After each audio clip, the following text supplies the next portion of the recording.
IR spectroscopy के practical uses के अंदर हम पढ़ रहे हैं। इससे पिछले लेक्चर के अंदर हमने आपको जो डाटा टेबल है उस डाटा टेबल के बारे में बताया था कि किस प्रकार से हम जो हमारे कंपाउंड्स हैं उन कंपाउंड्स में उपस्थित बॉन्ड्स हैं उन बॉन्ड्स किन किन तरंग संख्याओं पर वो अपना अवशोषण दर्शाते हैं उसकी हम जानकारी प्राप्त कर रहे हैं। आईआर स्पेक्ट्रम के संदर्भ में ही यहाँ पर किस प्रकार से हम उसे एनालाइज करते हैं या उसका विश्लेषण हम करते हैं वो हम यहाँ पर देख सकते हैं। जितने भी स्ट्रेचिंग और बेंडिंग वाइब्रेशन है वो एक अभिलाक्षणिक आवृत्ति पर क्या अपना अवशोषण दर्शाते हैं। यहाँ आप देख सकते हो कि वाई एक्सिस जो है वो आईआर स्पेक्ट्रम की वो परसेंटेज ट्रांसमिटेंस दर्शाती है।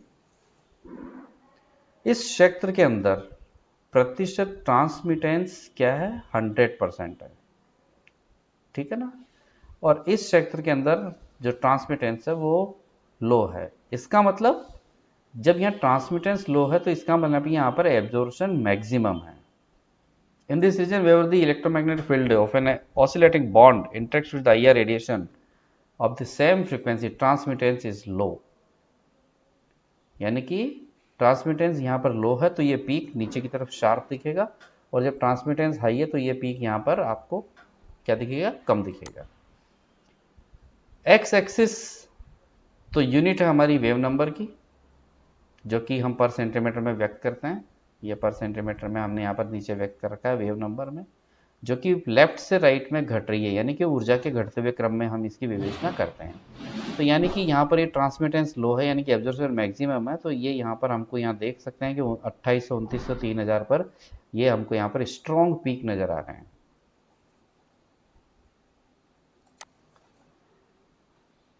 महत्वपूर्ण क्या है कि जो यूनिट है वो हमने वेवलेंथ की जगह पर वेव नंबर ली है। क्यों? क्योंकि वेव नंबर डायरेक्टली प्रोपोर्शनल है किसके, एनर्जी के।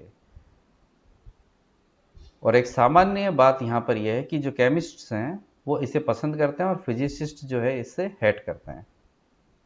और सबसे महत्वपूर्ण हमारे लिए यह है कि वेव नंबर यानी कि एक संख्यात्मक रूप में हमें आसानी से समझने लायक संख्याएं दर्शाता है, जबकि यदि हम वेवलेंथ में देखेंगे तो वो थोड़ा सा समझने में मुश्किल है।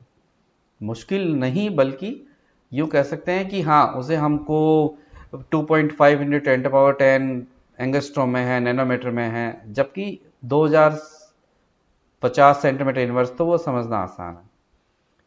The unit is used rather than frequency as the numbers are more real. तो इसीलिए हमको यहाँ पर रियल नंबर्स नजर आते हैं। ये हमको पता ही है कि 4000 से 600 यानी कि 600 से 4000 सेंटीमीटर इनवर्स की रेंज में हम यहाँ पर देखते हैं। महत्वपूर्ण क्या है कि जो हल्के परमाणु होते हैं हमारे, वो बहुत तेजी के साथ कंपन करते हैं, तो इसलिए उनका जो स्पेक्ट्रम है वो उच्च ऊर्जा पर यानी कि उच्च तरंग संख्या पर या उच्च आवृत्ति पर प्राप्त होता है। इसीलिए CH, NH, OH ये सब आपको 2500 से ऊपर नजर आते हैं। CH 2900 से 3000, NH 3300 3400 पर, OH 3500 पर सेंटीमीटर इनवर्स पर। इसी प्रकार से जितना आपका बंध मजबूत होगा वो उतने ही अधिक तरंग संख्या पर प्राप्त मिलेगा। तो triple bond 2200 centimetre inverse, double bond 1600 centimetre inverse, तो सिंगल बॉन्ड 1000 से 1100 सेंटीमीटर इनवर्स पर हमें प्राप्त होते हैं। यहां पर हम देख सकते हैं कि as oppose to chromatography, chromatography के विपरीत जो स्पेक्ट्रोस्कोपिक मेथड है यानी कि जो आईआर बैंड्स है या पीक है वो डायरेक्टली प्रोपोर्शनल नहीं है concentration of the functional group जो कि उस पीक को प्रोड्यूस कर रहा है। यानी कि यहाँ पर कंसेंट्रेशन का उस पीक से डायरेक्टली कोई लेना देना नहीं है, जो कि हम क्रोमेटोग्राफिक एक्सपेरिमेंट के अंदर देखते हैं। यानी कि जो पीक यहाँ पर आपको मिल रहा है वो उसकी करेक्टरिस्टिक इनहेरेंट प्रॉपर्टी है, वो आप उसे कम सांद्रता में लें चाहे ज़्यादा सांद्रता में लें वो उसी प्रकार से प्राप्त होगा। तो जो intensity of an IR band है वो हमारे दो प्राइमरी फैक्टर पर डिपेंड करती है कि जो वाइब्रेशन है वो हम स्ट्रेचिंग ले रहे हैं या बेंडिंग ले रहे हैं, और दूसरा कि जिस बंध के सापेक्ष वो जो परमाणु बंधे हुए हैं उनका इलेक्ट्रोनेगेटिविटी इफेक्ट कैसा है फॉर बोथ इफेक्ट्स, दोनों प्रभावों के लिए। Greater the change in dipole moment in the given vibration और band, the larger the peak. यानी कि इन दोनों प्रभावों, चाहे विद्युत ऋणता का प्रभाव हो चाहे स्ट्रेचिंग या बेंडिंग मोड हो, इनके माध्यम से यदि जितना अधिक द्विध्रुव आघूर्ण में परिवर्तन होगा उतना ही क्या होगा, पीक जो है वो बड़ा होगा। और इसी के साथ साथ greater the difference in electronegativity, यानी कि जो दो परमाणु किसी बंध से बंधे हुए हैं उनके मध्य विद्युत ऋणता का जितना अधिक अंतर होगा, तो हमें पता है कि उनके मध्य द्विध्रुव आघूर्ण क्या होगा, उतना ही अधिक होगा। एक और महत्वपूर्ण चीज कि जो स्ट्रेचिंग वाइब्रेशन है, तनन कंपन है, वो बेंडिंग वाइब्रेशन की तुलना में क्या होते हैं, अधिक आवृत्ति पर या अधिक तरंग संख्या पर प्राप्त होते हैं। क्यों? क्योंकि इन कंपन के दौरान जो घूर्णन द्विध्रुव आघूर्ण में जो होने वाला परिवर्तन है वो बहुत महत्वपूर्ण है। क्या होता है? बहुत अधिक होता है। आईआर स्पेक्ट्रम में हम ये कुछ कुछ जो टर्म्स है वो देखते हैं कि एस यानी कि स्ट्रॉन्ग, यानी कि पीक जो है वो हमारा लंबा होगा, और ट्रांसमिटेंस की फॉर्म में यदि हम देखेंगे तो ट्रांसमिटेंस उसकी बहुत कम होगी, लो होगी। एम का मतलब मीडियम होता है, जो पीक होता है वो मिड हाइट का होता है, जो उसकी ट्रांसमिटेंस कितनी हो सकती है, 75 से 35% तक की। वीक का मतलब यह है कि जो पीक हमारा वो शॉर्ट होगा और ट्रांसमिटेंस उसकी क्या होगी, हाई होगी, यानी कि वो 90 टू 75 रेंज में।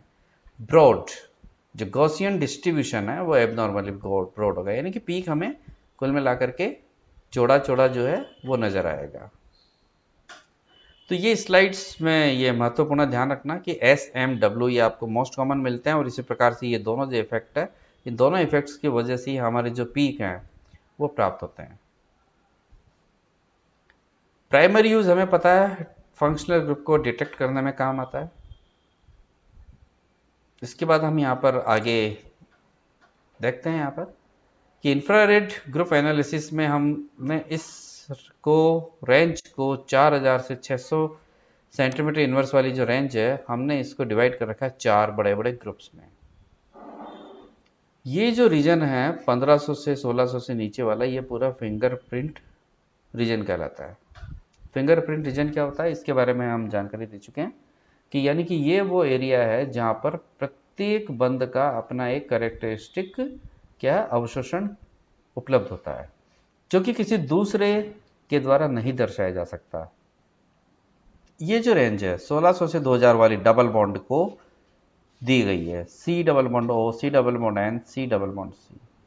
ये जो रेंज है 2000 से 2600 2800 तक वाली, ये रेंज है हमारी ट्रिपल बॉन्ड की, C triple bond C, C triple bond N.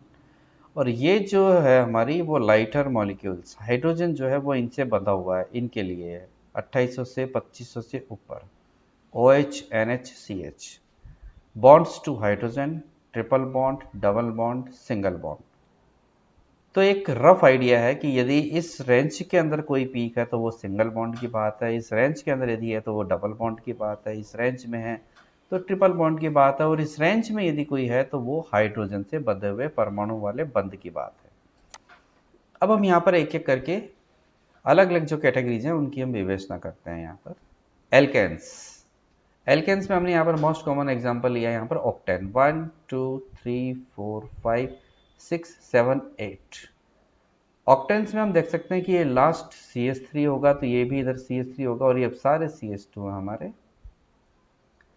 तो जो महत्वपूर्ण हमारे लिए यहाँ पर सिग्निफिकेंट, जो कि सारे के सारे सिंगल बॉन्ड CH हैं, sp3CH हैं, तो उनका एक ही कैरेक्टरिस्टिक महत्वपूर्ण जो बैंड आता है या पीक आता है वो है सिमेट्रिक स्ट्रेचिंग की वजह से, जो कि 2900 या 2800 से 3000 एक रेंज दे दी है।